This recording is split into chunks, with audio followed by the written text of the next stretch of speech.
সমাজ সবসময় উদাহরণ চায়, কিন্তু আমরা কিন্তু সেই উদাহরণ তুলে ধরতে পারি না। এই সিস্টেম, আইন সবসময় পুনর্গঠন দিয়ে ক্রাইম শেষ করা যায় না। মানছি কেউ কেউ পরিস্থিতির শিকার হয়ে বিপথে চলে যায়, তাদের সুপথে ফেরানোর জন্য সংশোধনাগার আছে, জেল আছে, কিন্তু কিন্তু যাদের মজ্জায় মজ্জায় অপরাধ প্রবণতা রক্তের মতো বাহিত হয়, তারা কি সত্যি শুধরবে?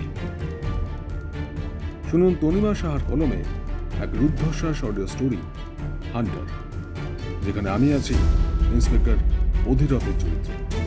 তাহলে শুনতে থাকুন, আর অবশ্যই চ্যানেলটি সাবস্ক্রাইব করুন, আমাদের সাপোর্ট করুন, লাইক করুন, শেয়ার করুন, কমেন্ট অবশ্যই করুন। দেখা হচ্ছে।